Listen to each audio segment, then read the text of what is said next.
Hello friends, स्वागत है आपका मेरे इस प्यारे चैनल द इंडियन एकेडमी पे। ये है आपका सेट 41। मैंने ऑलरेडी सेट 40 तक आपका पूरा कंप्लीट करा दिया जीके का। सो अगर आप मेरे चैनल पे नए हैं तो आप पहले विजिट कीजिए, वहाँ पे प्लेलिस्ट बना होगा जीके का। टोटल 40 प्रैक्टिस सेट अपलोड है और टोटल 300 में अपलोड कर वाईक्यू सोल्व कराऊँगा। इसलिए आप प्रैक्टिस के लिए इस चैनल से जुड़ जाइए ताकि एग्ज़ाम से पहले आप ज़्यादा से ज़्यादा क्वेश्चन को सोल्व कर सको और अपने स्कोर को इम्प्रूव कर सको। ठीक है, तो चलिए स्टार्ट करते हैं। ये एमटीएस का जीके का पेपर है ना। चलिए, कह रहा है कि प्रतिवर्ष कर्तव्य पथ पर आयोजित होने वाला गणतंत्र दिवस परेड निम्नलिखित में से किस शहर में आयोजित किया जाता है। देखिए, कर्तव्य पथ कहाँ है आपका। ठीक है, इसका पुराना नाम था पहले राजपथ। ठीक है, राजपथ का नाम बदल के कर्तव्य पथ कर दिया गया। तो भाई राजपथ जो है ना आपका, ये दिल्ली में है और यही दिल्ली में आपके गणतंत्र दिवस पे क्या होता है, परेड आयोजित होता है। ठीक है, तो आपका नई दिल्ली। Simple question. किसी पर्यावरण द्वारा, ठीक है, अनिश्चित काल तक बनाई रखी जा सकने वाली अधिकतम जनसंख्या का आकार क्या कहलाता है। यानी ये आकार का बात कह रहा है कि किसी जगह पे, ठीक है, अधिकतम मैक्सिमम आप जनसंख्या रख रहे हो तो उसके आकार को क्या कह देंगे। तो भाई जनसंख्या को क्या रख रहे हो आप, क्या कर रहे हो आप, रख रहे हो ना, मतलब आप क्या बोल रहे हो, निश्चित काल तक बनाए रखने के लिए। तो उसको धारण कर रहा है ना, तो उसकी धारण क्षमता ही होगी ना उसके आकार। ठीक है, तो इसके निमोनिक से भी पकड़ लोगे आप, तो ये धारण क्षमता हो जाएगा। ये पारिस्थितिकीय निकेत क्या होता है। तो भाई देखो, किसी भी जीव के लिए जो इकोसिस्टम तैयार होता है ना, जो हेल्प करता है उसको लाइफ अति करने में, उसको बोलते हैं पारिस्थितिकीय निकेत। अग्रदूत जातियाँ क्या होती हैं, तो भाई ये होती हैं सबसे पहली प्रजातियाँ। ठीक है, बहुत प्रिमिटिव प्रजातियाँ होती हैं अग्रदूत जातियाँ। ठीक है, चलिए, तो ये जैविक क्षमता क्या है। तो यानी ये किसी भी मतलब पर्यावरण में, ठीक है, किसी भी अनुकूल या प्रतिकूल परिस्थिति में जनन करने की क्षमता को हम लोग जैविक क्षमता कहते हैं। चलिए, प्रजनन करने की क्षमता को। अब ये धारण क्षमता हो गया। अब कह रहे हैं कि 2011 की जनसंख्या के अनुसार भारत में किस राज्य में शहरी जनसंख्या का प्रतिशत सबसे अधिक है, यानी कि सबसे ज़्यादा। ठीक है, आपके शहर में जनसंख्या किस राज्य में पाई जाती है। तो भाई देखो, ये प्रतिशत का बात कर रहा है, इसमें नंबर का बात नहीं है। प्रतिशत में सबसे ज़्यादा कौन सा होगा, तो सबसे छोटा ही स्टेट आपका गोवा। ठीक है, गोवा, क्योंकि गोवा आबादी में कम है और ज़्यादा आबादी शहर का ही है, इसलिए परसेंटेज ज़्यादा बनेगा। ठीक है, तो ये आपका गोवा हो जाएगा। गोवा के बाद फिर तमिलनाडु आता है, तमिलनाडु उसके बाद केरल। ओके, तो ये आपका गोवा हो जाएगा। चलिए, वैदिक काल में, ठीक है, वैदिक एज में शिक्षा की शुरुआत निम्नलिखित में से किसके साथ होती थी। यानी एजुकेशन की स्टार्टिंग जो है ना, वो हम लोग किसके साथ करते थे।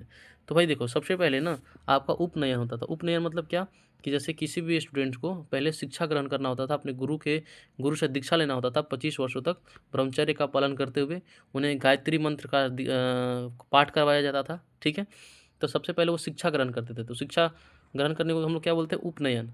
ठीक है, उसके बाद वो गृहस्थ होते थे। 25 वर्ष के बाद वो शादी विवाह करते थे। शादी विवाह करने के बाद वो अपना गृहस्थ का जीवन जीते थे। गृहस्थ मतलब आपका जो सेकंड चरण हुआ गृहस्थ हुआ। तीसरा चरण आपका वनप्रस्थ हुआ। यानी गृहस्थ आपका जो गृहस्थ को निभाने के बाद फिर जो भी वृद्ध होने पे वो कहाँ जाते थे, तो वनों में जाते थे शांति के लिए। तो ये आपका वनप्रस्थ हुआ। चलिए, नियोग क्या होता है। नियोग मतलब कि जैसे मान लीजिए कि उस समय किसी स्त्री का बच्चा नहीं हो रहा है, ठीक है, तो वो किसी और पुरुष के माध्यम से वो, ठीक है, आपका हेल्प ले सकती है। ओके, तो ये आपका नियोग होता था। ये कोई शिक्षा के क्षेत्र से नहीं है ना। तो ये आपका वन कौन सा, उपनयन ना। चलिए, हाँ ग्रीष्म उत्सव, यानी कि हाँ समर फेस्टिवल जो है ना, वो भारत के किस पड़ोसी देश में मनाया जाता है। तो ये जो आपका समर फेस्टिवल है, ये आपके भूटान में सेलिब्रेट किया जाता है। ठीक है, भूटान। चलिए, ओके, अब कह रहा है कि निम्नलिखित में से किसे 16वें वित्त आयोग का अध्यक्ष नियुक्त किया गया था। तो आपके 16, ठीक है, फाइनेंस जो आयोग है ना, वित्त आयोग को पहले योजना आयोग कहते थे। ठीक है, 2015 में इसका नाम बदल के वित्त आयोग कर दिया गया। ठीक है, तो भाई इसके अध्यक्ष कौन होते थे भाई, इसका अध्यक्ष कौन है, मतलब 16वें वित्त आयोग के अध्यक्ष कौन है। तो आपके ये अरविंद पनगड़िया। ठीक है, अरविंद पनगड़िया। चलिए, अब कह रहा है कि निम्नलिखित में से किस अभिनेत्री के संस्मरण का शीर्षक अनफिनिश्ड है। अनफिनिश्ड किसके शीर्षक है, ठीक है, किस अभिनेत्री के संस्मरण का शीर्षक है भाई। तो ये आपके हैं प्रियंका चोपड़ा। ठीक है, याद रखिएगा, प्रियंका चोपड़ा। चलिए, अब कह रहा है कि 16 फरवरी 2023 को राजभवन गैंगटोक में सिक्किम के नए राज्यपाल, ठीक है, मैंने सिक्किम के नए राज्यपाल के रूप में किसने शपथ ली। तो भाई ये थे आपके लक्ष्मण प्रसाद आचार्य। ठीक है, आपके लक्ष्मण प्रसाद आचार्य जो हैं वो आपके राज्यपाल के रूप में शपथ लेते हैं सिक्किम के स्टेट में। चलिए, निम्नलिखित में से कौन सा हड़प्पा शहर बिना दूर के पाया गया था। तो ये क्वेश्चंस मैं बहुत बार बताया हूँ आपको। विदाउट सिटाडेल वाला सिटी कौन सा है, चनहुदड़ो। ठीक है, चलिए, और लोथल में क्या था डॉकयार्ड था, ठीक है। कालीबंगा में आपका क्या है, तो भाई ब्लैक बेंगल्स। ओके, चलिए अगर आपको सिंधु सभ्यता के बारे में जानना है तो मेरे चैनल पे अपलोड है, आप देख सकते हो। चलिए, कह रहा है कि भारतीय महिला संघ WIA की स्थापना किस वर्ष की गई थी। तो भाई भारतीय महिला संघ की स्थापना जो है ना, ये आपकी कब की गई थी बताइए। तो पहले किया कौन था ये बताइए मुझे। तो ये एनी बेसेंट आपकी, ठीक है, मार्गरेट जो महिलाएं थे, वो दोनों महिलाएं जो हैं वो भारतीय महिला संघ की स्थापना की थी, ठीक है। तो भाई ये कब हुआ था, तो ये आपका हुआ था 1917 में, ठीक है। आपकी एनी बेसेंट जो है ना वो होम रूल भी चलाती हैं भारत में, होम रूलिंग तो स्टार्ट करती हैं। तो ये आपका 1917 हो गया भारतीय महिला संघ की स्थापना वर्ष। निम्नलिखित में से कौन सा अधिनियम ब्रिटिश सरकार द्वारा ईस्ट इंडिया कंपनी के क्षेत्रीय मामलों में हस्तक्षेप था। देखिए सबसे पहली बार आपकी देखो ईस्ट इंडिया कंपनी तो प्राइवेट कंपनी था, ठीक है, जो कि ब्रिटेन का था। तो ब्रिटिश गवर्नमेंट कब इस पे हस्तक्षेप करती है, तो जब उसका रेगुलेटिंग एक्ट आता है ना 1773 का, जिसमें आपके बंगाल के गवर्नर को गवर्नर जनरल बना दिया गया था। तो इस टाइम आपके जो है वो सबसे पहली बार हस्तक्षेप करती है। तो ये आपका हो गया तीसरा। निम्नलिखित में से किस राज्य और केंद्र शासित प्रदेशों के समूह में झूम खेती को दीपा के नाम से जाना जाता है। तो भैया दीपा के नाम से आपकी झूम खेती को दीपा कहा जाता है किस स्टेट या और किस केंद्र शासित प्रदेश में। तो भाई देखिए आपका जो राज्य हो जाएगा ना वो आपका हो जाएगा यहाँ पे छत्तीसगढ़, और जब यूटी की बात आएगी तो ये हो जाएगी अंडमान एवं निकोबार द्वीप समूह, ठीक है। चलिए, तो ये आपका ऑप्शन 4 सही हो जाएगा। चलिए, और मैं कुछ स्टेट के बारे में बता देता हूँ कि किस किस नाम से जाना जाता है आपका झूम खेती, क्योंकि हमेशा पूछता है। आपका आंध्र प्रदेश, नोट करिएगा, ठीक है। आंध्र प्रदेश में इसको पोंडू कहते हैं, ठीक है। उड़ीसा में भी पोंडू कहते हैं। उड़ीसा में एक और इसका नाम है विंगरा, ठीक है, विंगरा। चलिए, और कौन सा स्टेट भाई, तो और आप मान लीजिए एमपी में आपका कहते हैं बेवर, ठीक है। चलिए, तो ये हो जाएगा आपका छत्तीसगढ़। और ये आपका लक्षद्वीप में क्या कहते हैं, तो लक्षद्वीप में झूम खेती को पोडू कहते हैं, पोडू, ठीक है। चलिए, जिस व्यक्ति में लाल रक्त कोशिकाओं की संख्या बहुत कम होती है उसे चिकित्सीय रूप से, यानी कि आरबी से अगर जिसमें कम होगा तो उसको क्या होगा भैया, तो एनीमिया होगा, ठीक है। ब्लड की कमी से होता है, आरबी की कमी से एनीमिया रोग होता है। अकबर के शासनकाल में मुगल प्रशासन में दीवान आला, ठीक है, दीवान आला किस पद को संदर्भित करता था। तो ये आपका फाइनेंस मिनिस्टर, ठीक है, वित्त मंत्री, जो कि कौन थे, राजा टोडरमल, ठीक है। ये आपके वित्त मंत्री थे, 9 रत्नों में से एक थे टोडरमल, ठीक है। चलिए, अब कह रहे हैं कि पंडित जानकी प्रसाद किस कथक घराने से संबंधित थे। तो कथक कहाँ का है, यूपी का है। तो पंडित जानकी प्रसाद जो है ना ये आपके बनारस, पंडित मिश्रा या पंडित जितना भी नाम आएगा ना वो अधिकतर बनारस घराने से होंगे, ठीक है। चलिए, तो आपके बनारस घराने। मुख्यमंत्री सीखो और कमाओ योजना किस शहर द्वारा शुरू की गई थी, यानी कि मुख्यमंत्री सीखो कमाओ योजना जो है ना किस स्टेट में आपका स्टार्ट हुआ था। ये आपका मध्य प्रदेश में शुरुआत किया गया था। चलिए, अब कह रहा है कि सितारा देवी भारत की एक शास्त्रीय नृत्यांगना थी, वो किस से रिलेटेड है। तो सितारा देवी जो है ना आपकी वो कथक से है। कथक कहाँ का है, यूपी का है। कथकली कहाँ का है भैया, तो कथकली जो है ना आपका ये आपका है केरला का। और आपका क्षत्रिय कहाँ का है, उड़ीसा का, सॉरी असम का, और उड़ीसी उड़ीसा का, ठीक है। चलिए, तो ये हो गया कथक। सितारा देवी बहुत फेमस नेम है, याद रखिएगा इसको। अब चलिए, अब कह रहा है कि भाई हॉकी की जादूगर मेजर ध्यानचंद्र ने ओलंपिक में आपका डेब्यू कब किया था। ये डेब्यू होगा ना, ठीक है। तो सबसे पहली बार डेब्यू जो है ना मेजर ध्यानचंद्र वो आपके 1928 में एम्स्टर्डम में करते हैं।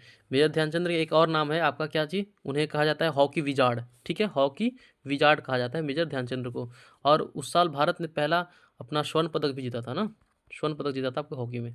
चलिए, 1928 के एम्स्टर्डम में हुए ओलंपिक में। चलिए, अब कह रहे हैं कि 1998 में कुचिपुड़ी नृत्य के लिए किस नृत्य गुरु को पद्म भूषण मिला। तो भाई 1998 में किसको पद्म भूषण मिला, और कौन से गुरु भी थे ना आपके कुचिपुड़ी के। कुचिपुड़ी कहाँ का है आपका नृत्य, आंध्र प्रदेश का है।